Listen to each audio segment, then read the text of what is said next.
Hi, everybody. It's Chief Elkin Napier. Welcome to Building a Career That Matters. Today, we're going to continue our debrief on the 2022 Success Strategy for Human Development Professionals.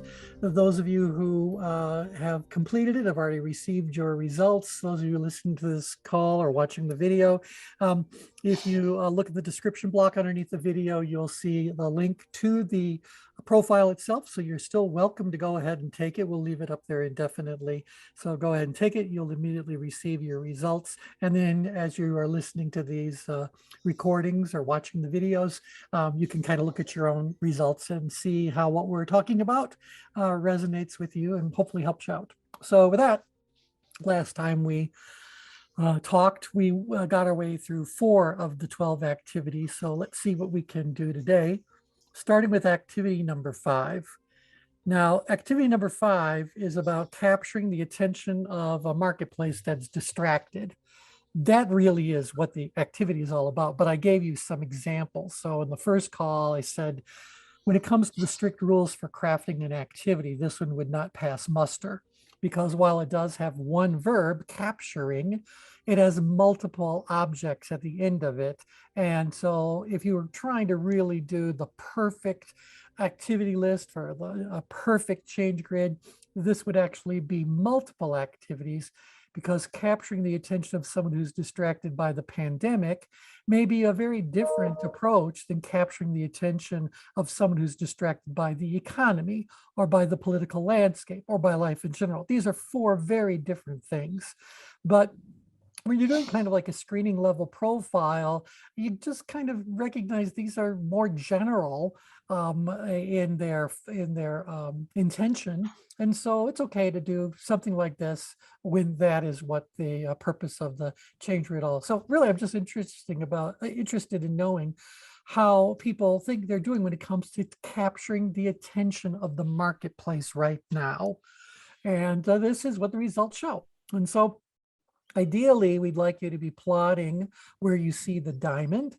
That would be as an expressive, analytical driver. So again, English, we put our adjectives in reverse order. So driver is the main energy. So this big square out here, that's the driver energy. Everybody out here is trying to get something done. And with the exception of a couple of you, that's the energy you have around this. Get out there, make it happen. We got to go somewhere. Drive, driver energy. Now, the secondary energy answers the question, well, how do we go about doing that drive? And we divide this now into 4 sub-quadrants. And this one down here where the diamond is, this would be the analytical sub-quadrant. So analytical driver. And probably a good third of you are plotting here in that analytical driver region. Some of you are plotting here, which would be an amiable driver. Some of you are up here, which would be an expressive driver.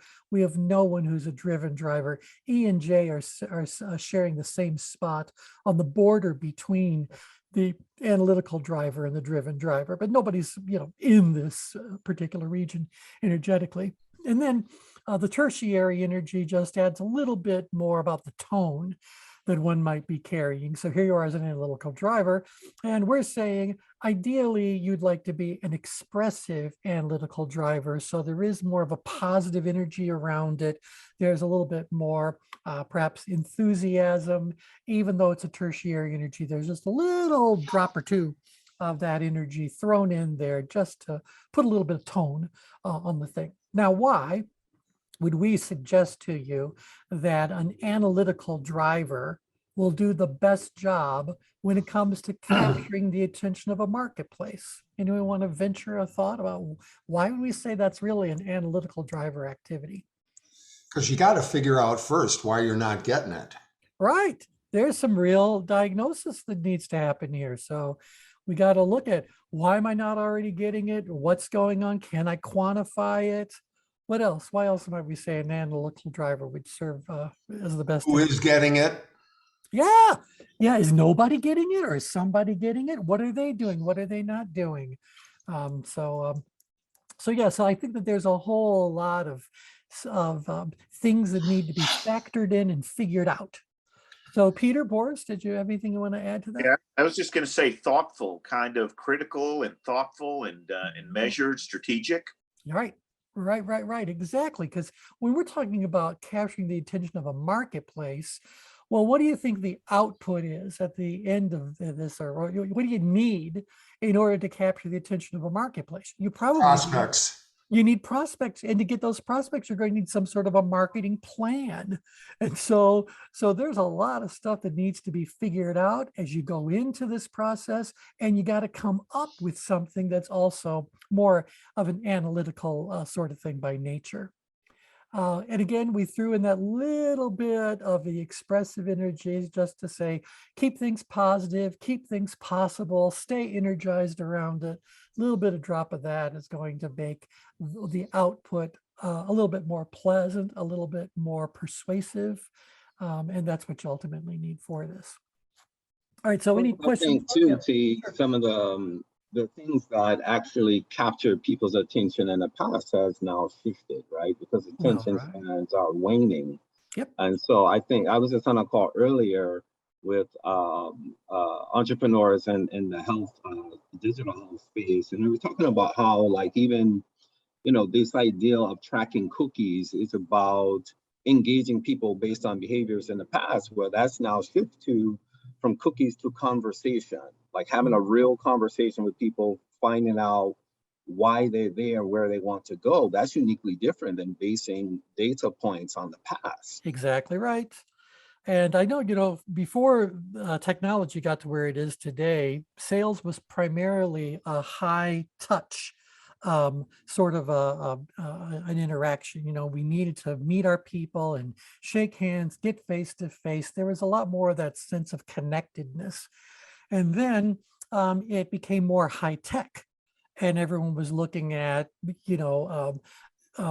batteries of emails that could be sent out and sales letters and all this sort of stuff that could be automated. And now they were playing more about, we've always said there's two ways you can win in sales. There's a numbers approach and there's a quality approach. Well, that whole high tech kind of approach was more about the numbers. If we can build or get our hands on a list of tens of thousands, and X will do this, and that means X will do that, we'll end up with this number emerging at the back end and blah, blah, blah. And so they put the touch part aside. Well, now I think people are recognizing that maybe it's also been impacted by the pandemic, but we need that high touch to come back. Forget the physical part of the high touch, but we need to have a little bit more of that person to And it's person. and it's learning how to do it with the technology. That's right, because we just aren't getting physically that close to anyone anymore. I don't really know that we're ever going to see the day of routine handshaking come back. So, who knows? Some things are going to be changed forever, and maybe some things will get back to what they once were. But there you go. So I think you're absolutely right. We have to figure out a new how, and that requires us to get into this analytical driver kind of mode. Now, right now, you guys are plotting on average where the triangle is. So again, the triangle is where the average rating is. To be absolutely strict about it, the triangle represents no one in the profile. You don't see a letter inside of it. So this triangle represents this average that doesn't really exist in physical form. So, I is closest to it, but it's this. There's nobody there. So we have kind of a general energy around there, but we have to look at it when you're doing more group profiling and say, well, how do I impact this audience? So now I've already done 4 of these. Do you guys want to try your hand at tell me what would your strategy be? What would you focus on first? What grabs your eye?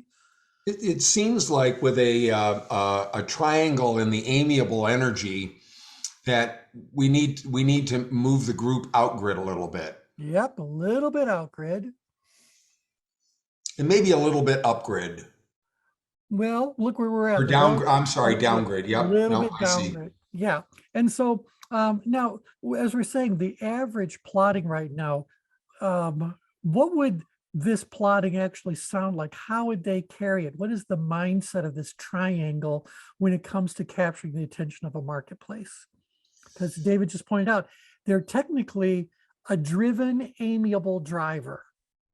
A driven, amiable driver. What kind of tone do you think that carries? What kind of behavior do you think that carries? More For high me, touch. More high touch. kind of the message, folks, I can help you. Right, exactly. Oh, just one second. I need to make my participant window bigger. We've got more people and I didn't unmute them. Hey there, everybody. Sorry about that. Feel free. I think you just saw my little chat thing. I scooted over there. Yeah, exactly right. I mean, I think people want to be a little bit more high touch. And what this person is basically saying is to the world, I really want to be of service to you, and you guys really need the help. Just let me know if you want it. As Yep. opposed to here, I want to What's be our of next help. step? You need the help. Here's how we're going to go about doing that. So this is a little bit more, I want to say, I'm not going to say passive, but it's less assertive for sure. Less assertive. Certainly, I don't expect an amiable to ever be assertive, but more suggestive, more at least give me a recommendation, something like that. And that's where the energy is right now. Now, if we look at how everyone is actually plotted, I would say to you that we've got a lot of people who are perceiving their level of ability as being adequate. So 8 and higher. 8 is where things change from moderate to high as you look at the color changes. So we got a lot of people who are going like, no, I mean, I've got some real skill around this. I want you to be a 10. We do have a bunch at 8, somebody at 9, a bunch of you at 10. We don't have somebody at 12. I'd love to know who his A is, because how are you doing it? How are you making this happen? But we do have several people, what is that, probably a good 4 people that are reporting a lower level of ability than we would want. So regardless, this grid tells me that the group would benefit from having some sort of program that would boost their ability to get this job done. So again, ability is knowledge, skill, experience, and some core physical resources. So what knowledge do they need? What skills do they need? What experiences do they need? Or what resources missing for there? But there's definitely a developmental need here that is more on the training side of things. Do you guys see that as I say that? Yep. Yep. I Now, think as I'm looking at it, I think I'm in. And I think the way I was looking at it is like from a healthcare perspective, like there's just so many dynamics, so many actors, stakeholders that all have their own incentive, but the patient seems to be left out. So I think like a tool, a resource that will help build the knowledge aspect of it to drive down would be like the assessment we were talking about. right. Because with the assessment now, a healthcare system and or a patient now have real-time data like like this is what's going on right now, and then it can utilize that to strategize where you want to go. That's right. Well, Brian, since you acknowledged you're in, let me tell you that in is sitting at a location where you would be an amiable, expressive driver. An amiable, expressive driver is wants to make something happen, wants to definitely be of service, wants to definitely do something. That driver energy is predominant. They'd like to do it in a way that's upbeat and energetic and enthusiastic, that's dynamic and engaging and all that sort of a stuff. But when you add that amiable element into it, that's where charm comes into play.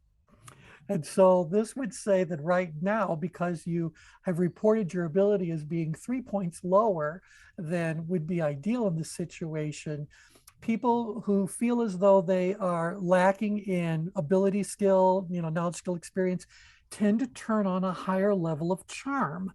So the thought being the more likable they are, the more likely the person is to support them in what they're trying to accomplish or connect with them, follow through, as the case may be. So, Brian, does that describe you? Yeah, because what turns me off is I'm around a lot of tech entrepreneurs, particularly in the healthcare space. But what turns me off is the whole digital marketing space that, it's about the numbers, it's about pushing, it's about hustle, grind, all that.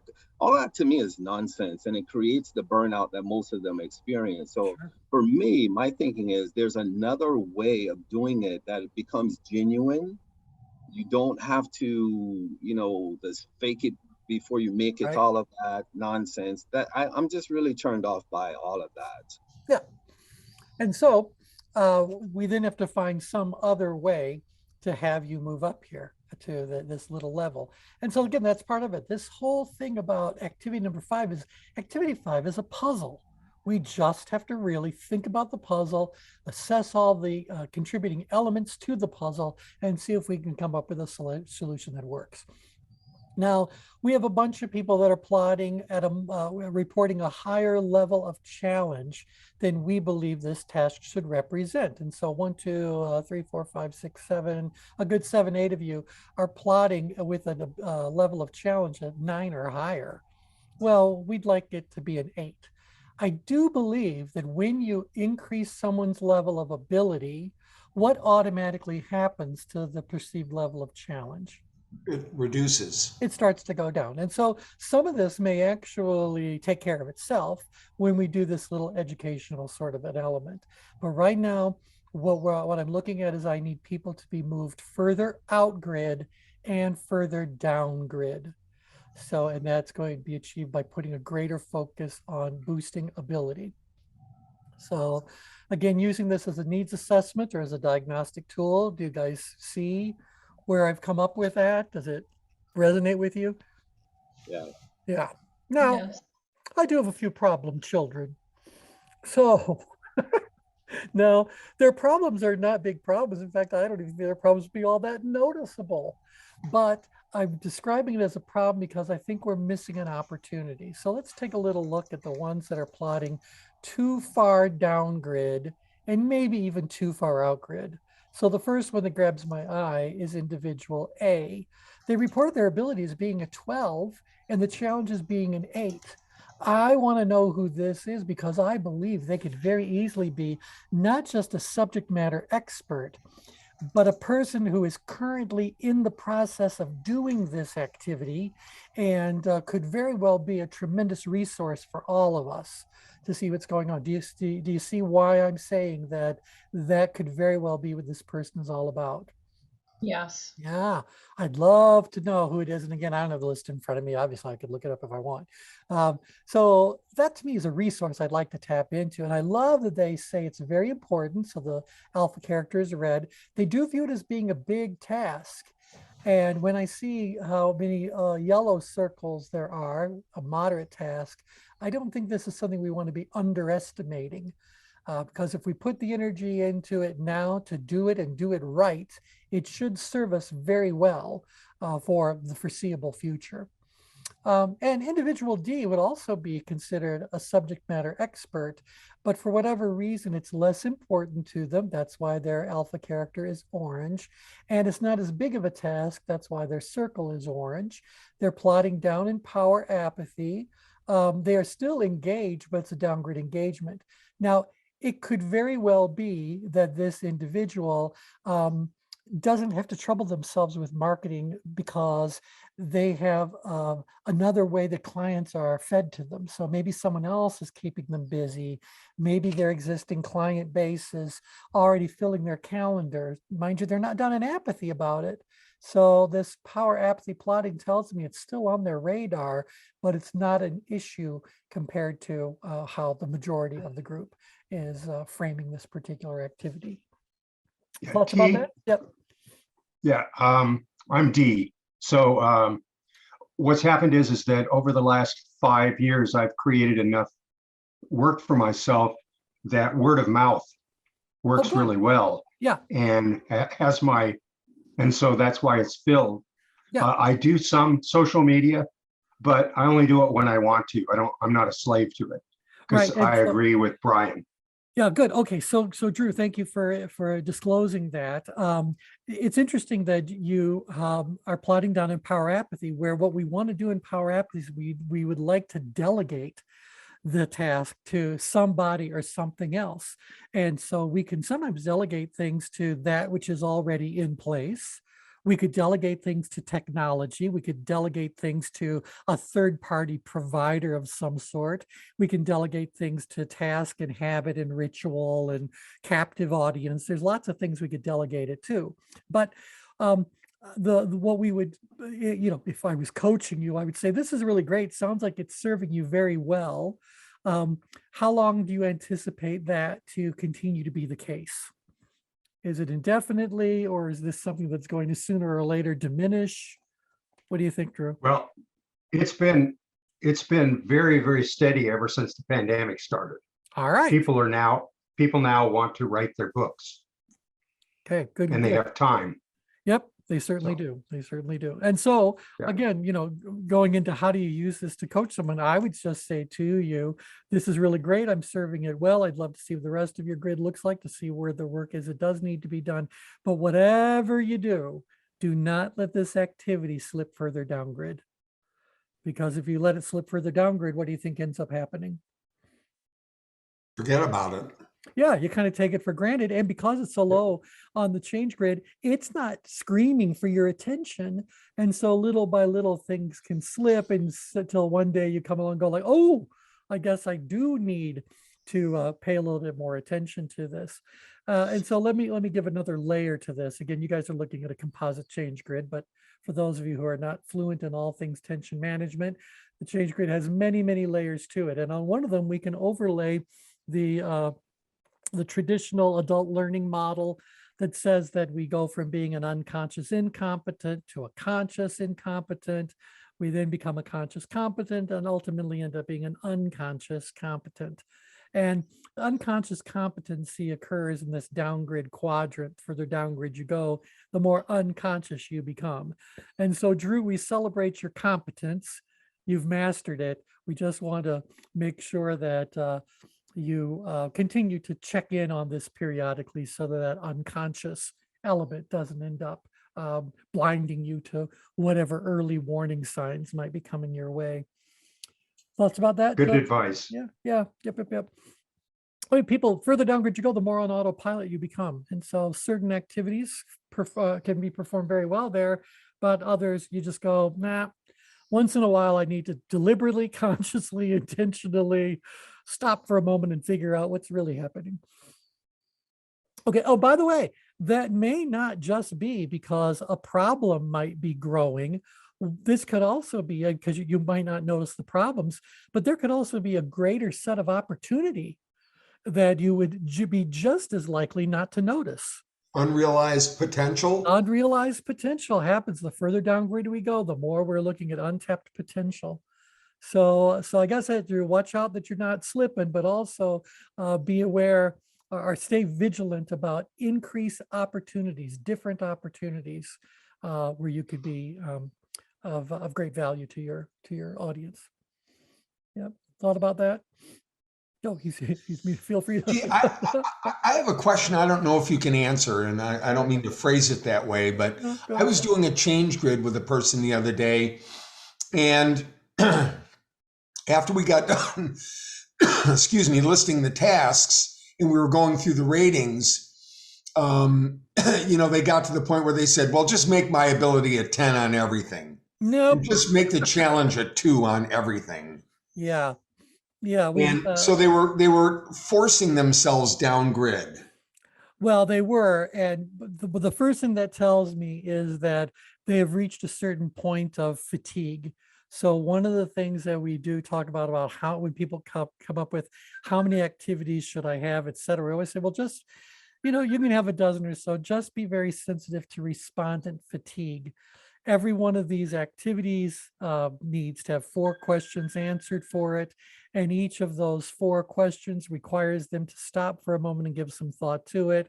At a certain point in time, they're just, thought out. They don't have the energy. And that's when they start wanting to do things like hurry through it, simplify the range. So it's no longer a 13-point scale. They'll turn it into a 7-point or a 5-point or as your client wanted to do, a 1-point kind of a scale.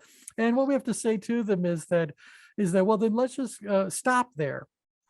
And let's look at what it is that you've put out, where, they were thoughtful, they were giving you things, because the truth is no one is a 10 on every activity, and no two activities are you got a list. You're not going to have a list where every activity has the exact same perceived level of challenge. And so you want them to get great value out of the reading. The value is in subtleties, not in these global kind of ratings. In fact, I would tell you that, let's say it was a group profile and you got one in your pile and it had all 12 activities plotting the exact same point. I would tell you to remove that one from the population as you run your statistics, because they did not fill out the change grid. So, yeah. All right. Thoughts about that? Questions, David? Yeah. All right. Okay. So let's go ahead and look at the next activity. Activity number 6, creating inquiries about my services that exceed my capacity to handle the business. Now, why is that important? But because no one has a 100% closing rate. If you wanted to fill your calendar, however you define that, with billable services, you have to have more inquiries than you have spots available, if you will, because you're not going to have 100% closing rate. If you want all the spots filled, you're going to have a surplus of inquiries if you want to have any hope whatsoever of filling the calendar. So we need to create inquiries about our services that exceed our capacity to handle the business. Say it another way, if they all signed up, you'd have a success problem, and that would get you worried in a different kind of way. So when I look at this one, what I want to do is say to all of you, what do you think about this activity? What grabs your eye about this plotting? People seem to be more upgrid about it. Yeah, very far upgrade about it. Look at that. People even on the brink of stress. Yeah. Yeah. Yep. Seems to be a training issue, a development issue. Right, because again, look where we're saying the desired location is way out here at, again, that expressive analytical driver, and everyone is either lower on the ability scale, higher on the challenge scale, or both. I have a couple of people that are darn close by. That's really great. There's some refinements that could be done, but even still, we have a little bit more of a level of challenge that would be ideal for that. So T, I got a question for you, Yep. because this one is a challenge for me. I'm probably the most, because it's not plotted up there, I'm the most outgrid of anyone there. I'm sort of dead set. I'm looking at the labels. It looks like I'm kind of like where E is, but yeah, right around E maybe. Yep. And so for me, it's a little bit troubling because it's more of a matter of focused activity and time. It seems like there's always things getting in the way of me spending the time on creating the inquiries. And the question would be, is what's in the way of you creating inquiries closing deals, or things that are distracting you from income generating activities? No, it's the secondary. I got Yeah. too many things on my plate that I'm trying to accomplish. Yeah. So you guys, if you think back to, I wrote an article, we talked about this at great length over the years, but it was called The Business of Busyness. Any of you remember The Business of Busyness? And in that little article, I say all work falls into 3 categories. Anyone remember the 3 categories of work? Oh, I love Stump the Stars. The 3 categories of work are income generating, income conserving, and income consuming. Yeah. Right. And so Say it again, T. What's that? Say it again. It's income generating, income conserving, and income consuming. Okay. So every single task that any of us performs on any given day will fall into one of those 3 categories. And so when I think about marketing, business development, sales efforts, this is all income generating. So that's really great. Income conserving would be, this is now you've already sold it. Now your goal is to maximize profit. And so if you can figure out more efficient ways to do things, that's income conserving. If you can find, work out a better deal with a supplier or whatever, that's income conserving. So things you can do to hang on to as much of that revenue that you've generated as possible would be in the conserving sort of category. And then the last one is consuming. You got to spend money to make money. There's always going to be tasks that have to be done that do not generate income, do not conserve income. In fact, they cost you, and some of them cost you dearly. Well, these are income consuming activities. One of the things that we say in our management skills programs and our leadership program is there is nothing more foolish for a business owner or a leader to do than have their income generators distracted by non-income generating work. So the ability to generate income is where all of the money comes from. That's gold. And so why anyone who has been blessed to either be a solid income generator or have someone on their team that's a solid income generator would do anything to interfere with that person staying focused on income generating activities is just plain stupidity. And so why would we have anyone who can go out there, and this is the example that I would give, if a sales representative looked at the total amount of sales they do in a given year and divide that by the number of hours they were actually able to devote to income generating activities, that would tell us the amount of income they generate per hour of income generating activities. Well, we have some clients that answer is in the tens of thousands of dollars per hour. So if you really want that person to attend your sales meeting, what did it just cost you to have that person attend your sales meeting?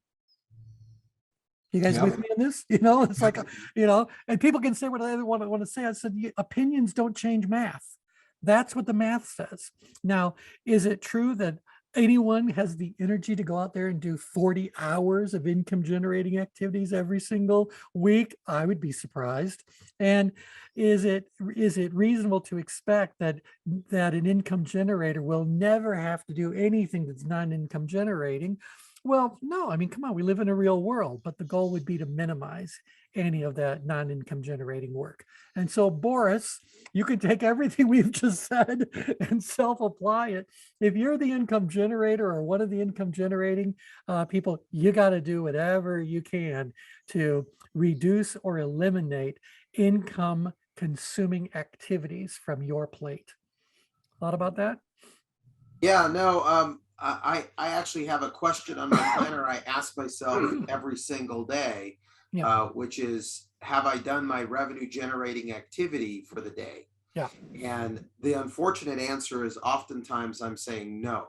Oh. That's because my top three big things I got to accomplish that day are not that, there's something besides that activity, which is my own fault. No one else. Well, it simply is. We don't need to assign blame to it, but it is what it is. And there are certain things that we could do. Like, for example, if an income generator, and by the way, for a moment, let's just think about being straight commission. If you take someone who's on straight commission and you distract them from doing their work, they're going to get resentful sooner or later. So there's a price to be paid in both tangible and non-tangible kinds of ways. So I would be saying to you, look, you're an income generator. There's nothing more important to you or to the organization's future than you being enabled and supported in doing as much income generating activities as you possibly can. So we have to now figure out how we can either move non-income generating activities away from you, or how we can somehow or another, and this is more realistic, compartmentalize them so that these things that need to be done don't end up interfering with an entire day worth of productivity. And if they're big enough tasks, we say, well, then let's make sure that they get done and out of the way today so that for the rest of the week, I am freed up to focus on income generating activities. So that becomes the issue. And one of the reasons why I'm going through this in more detail, and those of you who read change grids can see this, where Boris is plotting is in the outgrid danger zone. So sooner or later, he's going to hit a breaking point. And when he does, what do you think the aftermath might look like and sound like and feel like? So Boris, you're going to get upset. You might end up just getting upset with yourself and being really hard on yourself, or it might spill into other conversations, other interactions. But the outgrid danger zone is a place of great warning. So if I could lower your perceived challenge by even 1 point, I'd be a very happy guy, because now you'd be at this ideal location, the driven driver. Even then, though, then you're still pushing instead of figuring out the best. So it isn't just about creating inquiries. It's about creating qualified inquiries. I could do that. So there's a quality element that comes into play as well. All right, Boris, thoughts about that? Yeah. No, I think I understand everything you're saying, know what I need to do. Yeah, good. So we'll check in with you and make sure you do it. So do it.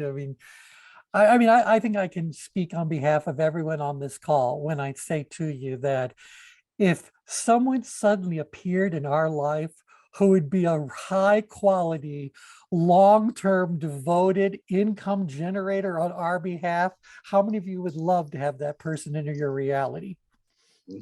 Yeah, thanks. I would love to have one. We've been looking for years and years and years. They're pretty rare. So if you've got one or you are one, do whatever you can do to allow that focus to remain. Okay, so this one again, primarily a training issue, and that should take care of the majority of these. Both individual O and E would definitely benefit from some private dialogue around whatever's going on. Okay, questions, thoughts, comments? All right. How about when you look at H? H. Where's H? Yeah. Well, H is on the border. So an analytical driver, driven driver, kind of a border, a little bit outgrid. Because I see the perceived level of importance is only moderate and the size of the task is only moderate. Again, I'm left wondering, is the creation of inquiries on this individual's shoulders? Or might they be getting their inquiries from some other source or mechanism, whatever that's already in place? Because obviously they know how to do it. They gave themselves an 11 for ability, but I don't know whether that 11 reflects their knowledge, skill, experience, or core resources. What is it? Where is that coming from? So but that's a good spot to be. I'm not unhappy with that. So yeah, it's just more than is necessary on the ability scale. Yeah. Did you have a particular observation there you wanted to? No, I think that's very good because that's me, and that's very spot on. It's kind of really intriguing how you just nailed it, with that observation. Well, good. Yeah, it's so funny that sometimes when we read grids, particularly the first time we read a grid for some, they go like, how do you know all that? Are you a mind reader? It's kind of like, no, I'm a grid reader. And if you were honest when you filled it out, then what we're saying should match, because over all these years, we know what every location on the change grid means energetically. I may not know the backstory till we engage the person in a conversation, but that's what that location means. So yeah, so yay. All right, I don't know who individual P is. Individual P, very important, very big task, low ability, high challenge. This person could be new to the task, new to the job, new to the role, or whatever it is they had in place in the past simply is no longer meeting the objective. So this one is a little bit more of a bit of an intervention, just because I got to maybe they're missing key resources. Yeah, it may be. I mean, a lot of people watch. Okay, can you imagine if you were a professional speaker during the past 2 years, even now, and your whole livelihood is based on getting in front of large live audiences? Okay, what's your business been like for the past couple of years? What do you think Yeah. it's going to be like this year? Yeah, your business got, talk about hit, it got completely destroyed during the pandemic. T, what about your business during the pandemic? Well, over the years, we've been systematically moving everything onto an online delivery system anyway. Mhm. I have no desire to ever get aboard an aircraft again because I've pretty much traveled where I want to go. I'm content to be sitting right here in my little studio and doing my thing. And so we just had to look at one change. We still are very much focused on the Oracle of the Self and on a program we've put together called Positively Living.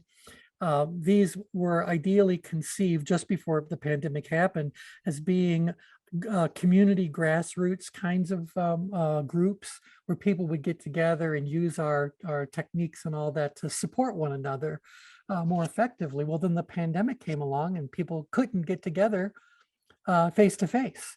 So that really threw a wrench into it, but we figured out how to be able to deploy that electronically, and those groups are doing really well. So that's it. We just kind of changed our little focus, but we'd already been in on that movement anyway. Yeah. Yeah. How about others on the call? Have you guys, did you get hit hard, moderate hit? Did you redefine yourself? Anyone want to share anything? I think for me, the virtual world has opened, it's eliminated geographic boundaries. So if Yeah. I do a class or a webinar, it just opens up the country or even international. So it's actually, I think enlarged my ability to play a bigger game, I think. Right. Yep. Yep. Yep. Yeah, T, I have CSP colleagues, friends. I know one lost 31 gigs, 31 cancellations in one day. The average CSP is getting at least 10 grand a gig, and it's hard hit. I have friends that have gone into bankruptcy, foreclosures, hit hard. Yeah. And unfortunately, I wasn't just focused on speaking, but they were. Yeah. So that, for those who don't know, that's a hard. certified speaking professional from the National Speakers Association. And that's a very accomplished individual to receive that CSP designation. There's also CPAE, but that's more of like a peer kind of an award, where CSP means, oh no, the marketplace has checked you out long enough, deeply enough that you are well worth the money you're charging. And yeah, we know a lot of high level speakers who got everything canceled. And by the way, not only did they lose their business, but the speakers bureaus actually got hit even harder. So because they have nothing. They can't suddenly switch to delivering a talk electronically. So yeah, very interesting careers. Yeah. Okay. Let's see. We got 15 minutes. Let's do one more activity. So activity number 7, establishing myself as the best choice for my prospective clients to make. So this is about differentiating yourself and presenting those differences in a powerful way. Well, look at this grid, and immediately, what do you think about the population as a whole? And Healthy. Yeah, this one's healthy. What makes you say it's healthy? Well, because they're around they're circling around the ideal spot. Yep. Everyone's out there in driver world. Individual B is an anomaly. We'd have to kind of process that one a little bit, but everybody else, you're out there in the driver quadrants, so making it happen. Again, to me, this is an analytical driver activity. Why would I say this is an analytical driver activity? Because you've got to be able to explain why you are the best choice. Right. And so you had to take an inventory. You had to do some comparative analysis. I mean, if you're going to say you're the best, someone's going to say what makes you the best, or compared to who and what, and there's an analysis element to this. to be doing it well. So that's why it's an analytical driver activity.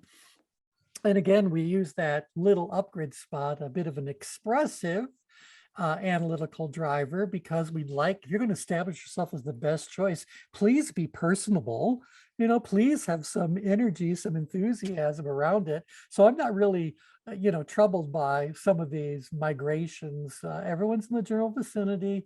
A lot of these could be nothing more than personality differences about how you do it.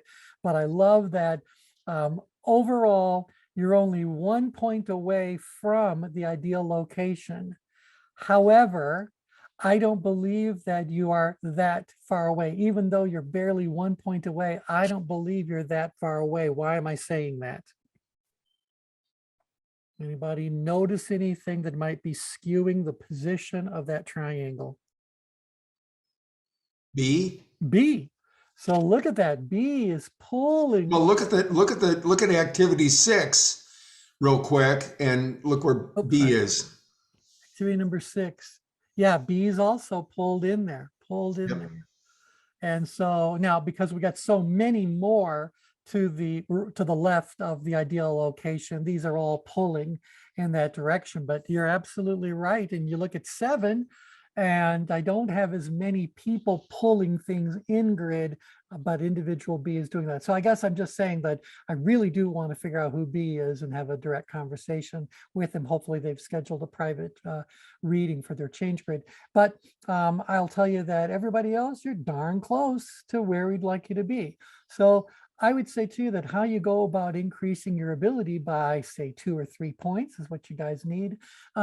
When was the last time you actually sat down and did an analysis of what you bring to the table? When was the last time you figured out how long you've been doing the work, how many different clients you've worked with, how many hours you've spent doing it, that you've put together a list of all the different advanced trainings you've gone through, or your curriculum vitae experiences you've had being invited to participate on podcasts or whatever the case may be.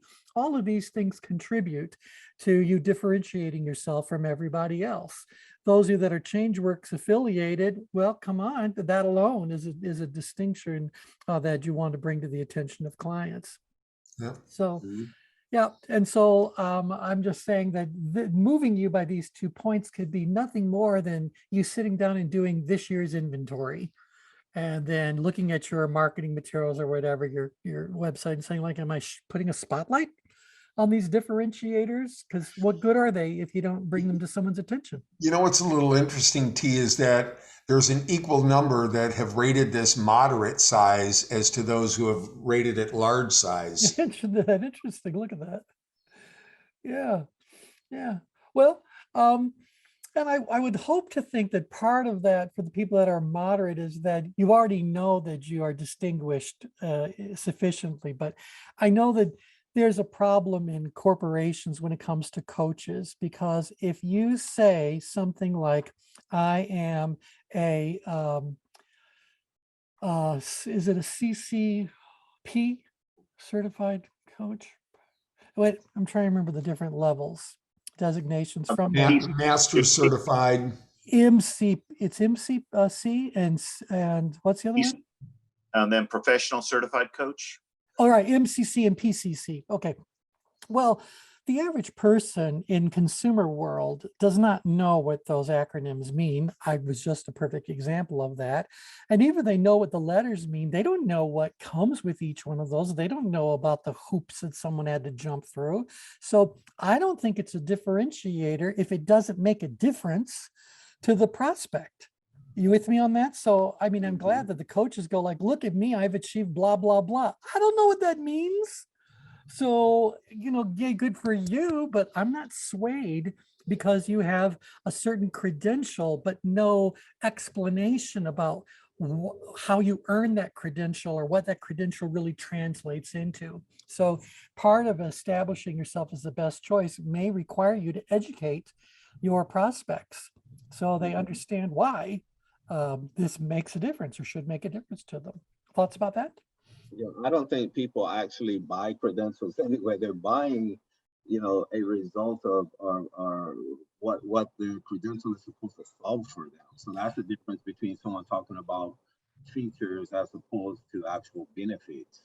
Well, right. You're absolutely right as far as features versus benefits. And here we're even getting into the subject of advantages. So lots of people might bring you similar features. They will bring you similar benefits, but what might the advantage be? So, Right. so for example, I'll give you this. I mean, I'm in Arizona. I would believe that it would not be an exaggeration to say that half the population of Arizona speaks enough Spanish to get by if they're not fully fluent.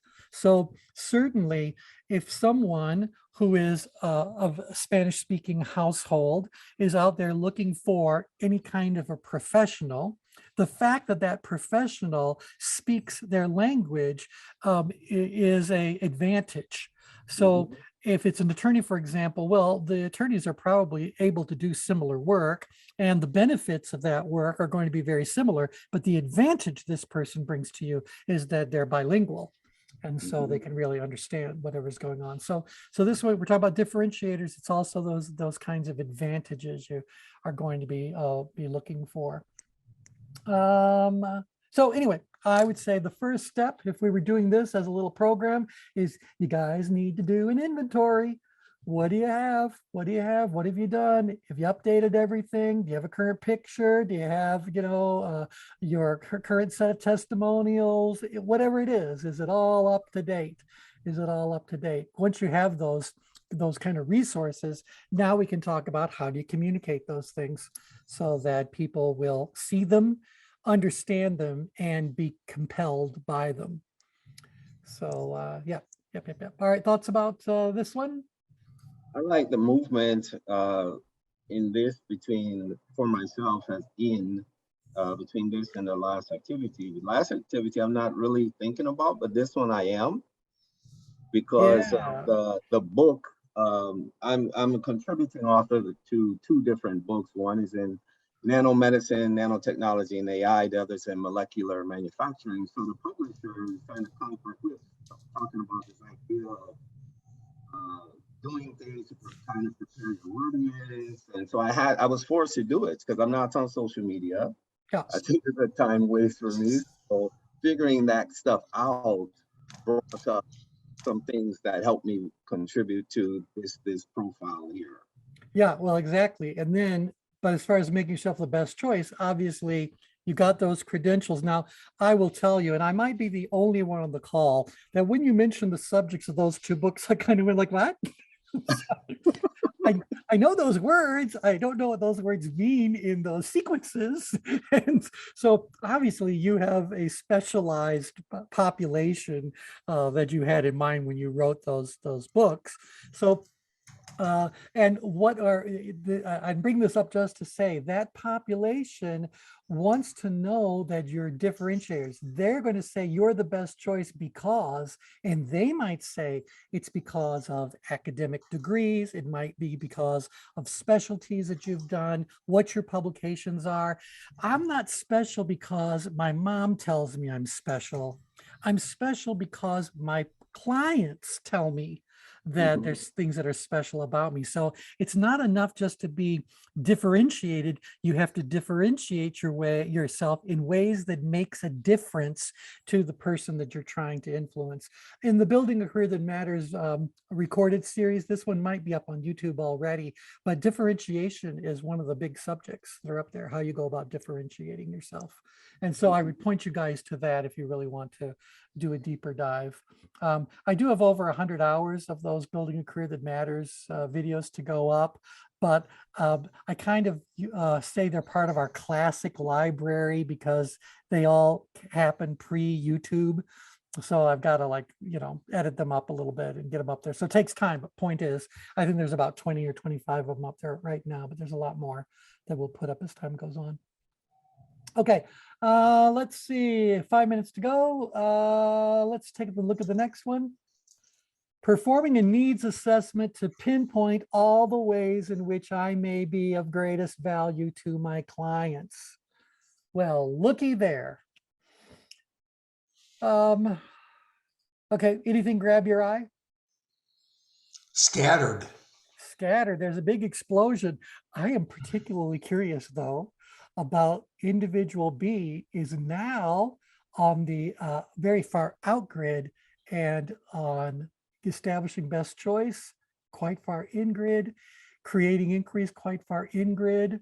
So it's really interesting. This tells me that when it comes to doing needs assessments, they've got one, and it would be working well for them.